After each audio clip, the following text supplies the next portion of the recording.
Welcome to our மகா பெரியவா களஞ்சியம் சேனல்.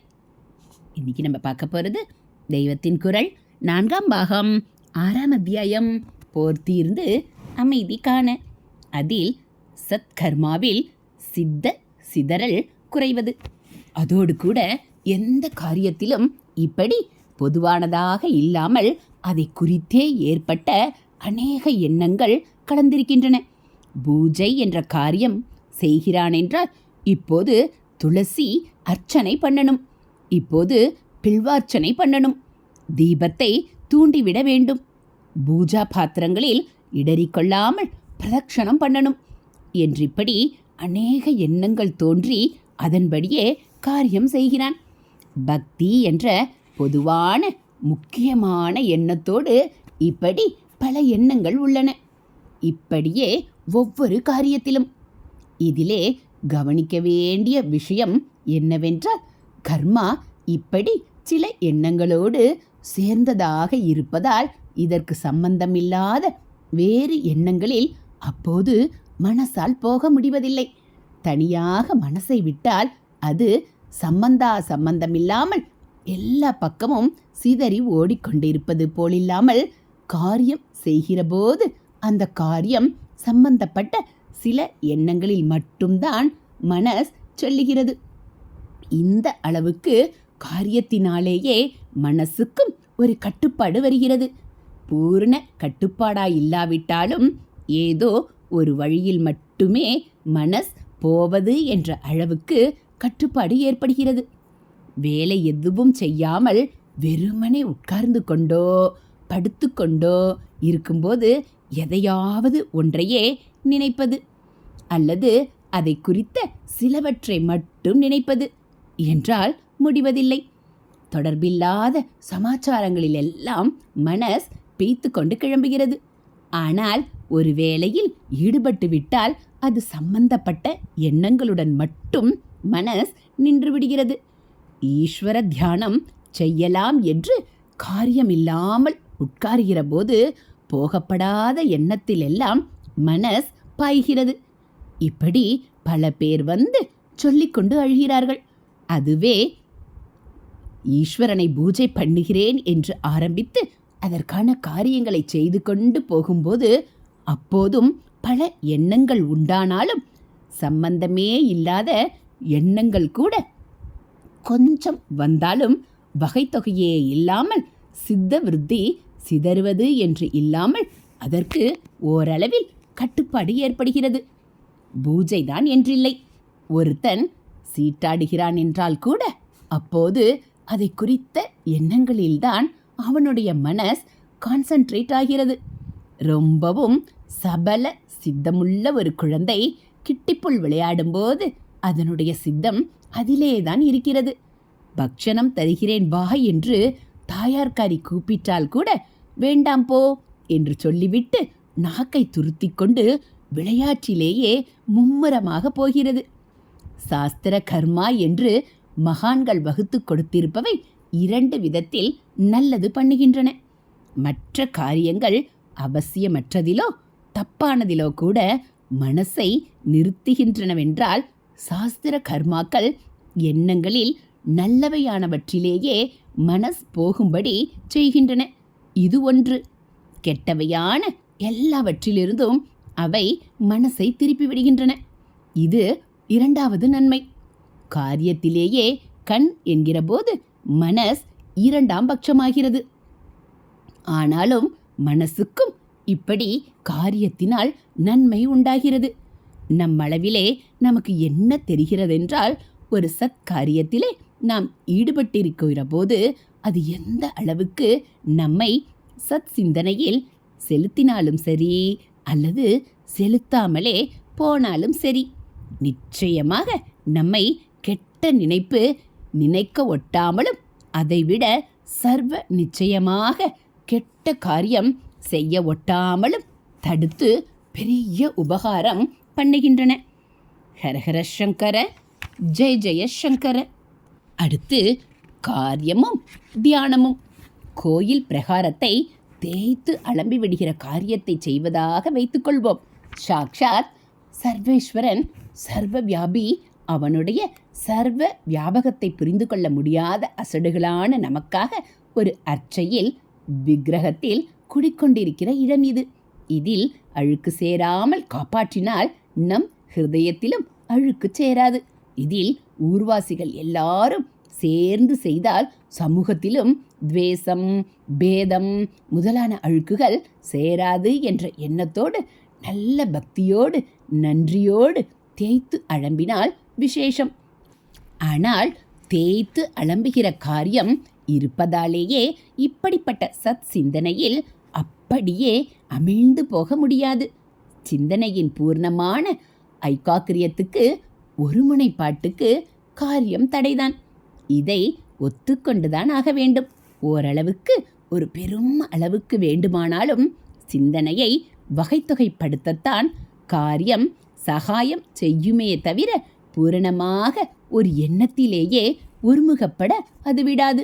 சிந்தனையோடு காரியம் என்ற ஒன்று சேர்கிற போதேதான் இருமுகப்பட ஆரம்பித்து விட்டதே. சரி, அப்படியானால் மேலே சொன்ன மாதிரி நன்றி பக்திகளோடு சத் சிந்தனையை ஐக்காக்கிரியப்படுத்துவதற்காக காரியம்தான் செய்தாக வேண்டுமா என்ன? இதுகளை ஒருமுகமாக்கிக் கொள்ள வசதியாக வேலை இல்லாமல் தியானம் செய்ய உட்கார்கிறேனே என்றால் உட்கார்ந்து பார். விளக்குமாற்றை போட்டுவிட்டு உட்கார்ந்தாயா? உட்கார்ந்தேன். சரி, கொஞ்ச நாளி அப்படியே தியானம் பண்ணு. அற்புத நாடகமாக இரு பாத்திரங்களை தாமே தாங்கி நடிக்கும் ஸ்ரீ சரணர்கள் சிறிதுபோது மௌனமாக இருக்கிறார்கள். என்ன, தியானம் பண்ணுகிறாயா? நான் கேள்வி கேட்டு உன் தியானத்தை கழித்து விட்டேனா? இல்லை சுவாமிகளே, இல்லை. நீங்கள் கலைக்கவும் இல்லை, ஒன்றும் இல்லை. அதுவே கலைந்து போய்விட்டது. கலைந்து போய்விட்டது என்று சொல்வது கூட பிசகு. முதலுக்கே எண்ணங்கள் ஒருமுகப்பட்டு சேரவில்லை. ஆகையினால் களைவதற்கு என்ன இருக்கிறது? உட்கார்ந்தவுடன் ஏதோ ஒரு க்ஷணம், 2 க்ஷணம் சத் சிந்தனையில் மனஸ் சாந்தமாய் இருந்தது. பகவானை கவிந்து கொண்டு நின்றது. உடனேயே இதனால் பக்தி தியானம்தான் கர்மாவை விட உசத்தி என்றாகிறது. இதுதான் சுப்பீரியர், கர்மா இன்ஃபீரியர் என்ற எண்ணம் வந்தது. அப்புறம் ஒலிக்காமல் சொல்கிறேன், எண்ணம் மேலே மேலே சிதறிப்போய் அத்வைதம் சொல்ல வேண்டிய பெரியவா ஏன் எப்போ பார்த்தாலும் கர்மான்னு கட்டிண்டாடச் சொல்றார் என்கிற வரைக்கும் ஓட ஆரம்பித்து விட்டது. ஆதி ஆச்சாரியால் கிருஷ்ண பரமாத்மா முதலானவர்களும் இப்படித்தான் சொன்னார் என்று எடுத்து காட்டுகிறாரே என்று நினைப்பு போயிற்று. லட்சியத்துக்கும் நடைமுறைக்கும் இத்தனை வேறுபாடாய் இருக்குமா என்று தோன்றியது. அதன் தொடர்ச்சியாக காந்தியம்தான் லட்சியம் என்று சொல்லிக்கொண்டே நடைமுறையில் ஏகப்பட்ட ஃபேக்டரிகளை திறந்து வைத்துக்கொண்டும் இராணுவ செலவை அதிகரித்து கொண்டும் போவதை பற்றி தாட் வந்தது. அப்புறம் ஏக பாலிடிக்ஸ். எலெக்ஷனில் யாருக்கு ஓட் போடலாம் என்கிற வரைக்கும் எங்கெங்கேயோ நினைப்பு ஓடி பிடிக்காத கட்சியின் லீடர் நாசமாக போக வேண்டுமென்று சபிக்கிற அளவுக்கு ஆகிவிட்டது. ஐயையோ, பிரகாரம் அலம்பிவிடணும் என்று வந்துவிட்டு அது பிரயோஜனமில்லை என்றல்லவா தியானம் என்று உட்கார்ந்தோம். இப்போது நம் மனசிலே இத்தனை அழுக்கு சேர விட்டிருக்கிறோமே. தேய்த்து அலம்புகிற காரியமே இதற்கு எத்தனையோ சிரேஷ்டம். அது சத் சிந்தனையில் மனசை ஒருமுகப்படுத்தாவிட்டாலும் மனஸ் கண்ணா பின்னா என்று ஓடாமல் நிச்சயமாக கட்டுப்படுத்துகிறதல்லவா. போதும் போதும் தியானம். வேலைக்கு எழுந்திருக்கலாம். ஆனால் பெரியவாக்கிட்டே ஜம்பமாக தியானம் செய்கிறேன் என்று சொல்லி உட்கார்ந்துவிட்டு இப்போது எழுந்திருக்கிறதென்றாலும் என்னமோ போல இருக்கே என்று எப்போது நினைத்தேனோ அப்போதுதான் நீங்களும் குரல் கொடுத்தீர்கள். ஆலய சுத்தி செய்ய வந்த விசேஷத்தால் தான் மனசில் வைத்து கொள்ளாமல் இதை சொல்கிறேன் போலிருக்கிறது. பிரகாரத்தை சுத்தம் செய்வதென்றால் தண்ணீர் இழுப்பது, அதற்கான பாத்திரங்கள் சம்பாதனம் செய்வது, கட்டை துடைப்பத்தை இறுக்கி கட்டி வைத்துக் கொள்வது. பிசுக்குப்பட்ட இடங்களில் ஒரு தரத்துக்கு 2 தரமாக அழுத்தி தேய்ப்பது. துவாரம் அடைத்து கொண்டிருக்கிற இடத்தில் குத்தி விடுவது என்று எத்தனையோ காரியம் உபகாரியம் வரத்தான் செய்யும். குத்திவிடும் குச்சியே சில சமயத்தில் அடைத்து கொண்டு விடுகிறார் போல இந்த காரியங்களே சத் சிந்தனையை கொஞ்சம் அடைக்கத்தான் செய்யும். ஆனாலும் அதற்கான பக்குவம் வரும் வரையில் அந்த பக்குவமும் சத்கர்மாக்களாலேயேதான் வரும். அப்படி வரும் வரையில் தியானம் என்று உட்காருவதை விட சத்கர்மாவில் ஈடுபடுவதுதான் சிந்தனையை ஓரளவுக்காவது நல்லதில் செலுத்துவதற்கும் இதைவிட ரொம்ப பெரிய அளவுக்கு கெட்டதிலிருந்து திருப்பி விடுவதற்கும் உபகாரம் செய்வது. பாசிட்டிவாக அது செய்வதை விட நெகட்டிவாக செய்யும் உபகாரம் பெருசு.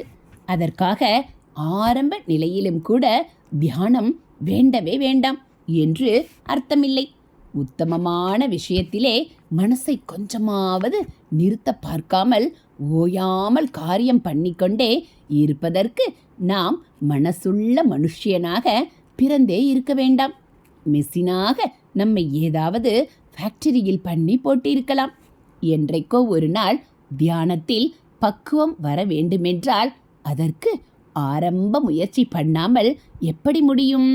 இனிமேலே பக்குவம் வர வேண்டும் என்பதாலேயே இப்போதுள்ள அபக்வ மனசோடுதான் ஆரம்பித்தாக வேண்டும் என்றாகிறது. சோனியாய் இருக்கிறவன் யோகாசனம் போட்டால் பலசாலியாகலாம். யோகாசனம் போடுவதற்கே சோனிக்கு கஷ்டமாகத்தான் இருக்கும். அதற்காக பிரயத்தனத்தை விட்டு விடுவதா? 5 நிமிஷமாவது பண்ண ஆரம்பித்து அப்புறம் 10 நிமிஷம், 1/4 மணி, அரை மணி என்று பண்ணிக்கொண்டு போய் எத்தனையோ சோனிகள் ஆரோக்கியசாலிகளானதை பார்க்கிறோம். அப்படித்தான் இதுவும். ஆத்மா என்ற நினைப்பும் அத்வைதத்திலே பிரயாசையும் உங்களுக்கெல்லாம் இன்றிலிருந்தே கொஞ்சம் கொஞ்சமாவது இருக்க வேண்டுமென்று சொல்லத்தான் உபன்யாசம் செய்கிறேன். இது கொஞ்சம் இருக்கும்போதே இதற்கான சித்த சுத்தியை பெற நிறைய சத்கர்மா செய்ய சொல்கிறேன். முடிந்த முடிவிலே நினைப்பும் அதாவது தியானமும் போய் ஞான அனுபவமே நிற்கும். ஹரஹர சங்கர ஜெய ஜெய சங்கர, ஹரஹர சங்கர ஜெய ஜெய சங்கர. மகா பெரியவாச்சரணம். இதுபோல் தெய்வத்தின் குரல் பகுதிகளை நீங்கள் தினந்தோறும் கேட்கணும் அப்படின்னா மறக்காமல் நம்ம சேனலை சப்ஸ்கிரைப் பண்ணுங்கள். கூடவே பெல் ஐக்கானை கிளிக் பண்ணி ஆளுங்கிற பட்டனையும் அழுத்திடுங்க. அப்போ நம்ம போடக்கூடிய தெய்வத்தின் குரல் பகுதிகள் உங்களுக்கு உடனே நோட்டிஃபிகேஷனாக வந்துடும். நீங்களும் தினந்தோறும் நம்ம மகா பெரிவா அருளிய தெய்வத்தின் குரல் பகுதிகளை கேட்கலாம். அது மட்டும் இல்லாமல் நம்ம சேனலில் வரக்கூடிய ஆன்மீக கதைகள், மகா பெரிவா மகிமை எல்லாம் உங்களுக்கு பிடிச்சிருந்தா ஒரு லைக்கும் கமெண்ட்டும் கொடுத்து உங்களுக்கு தெரிஞ்சவங்களுக்கும் ஷேர் பண்ணுங்கள். தேங்க்யூ.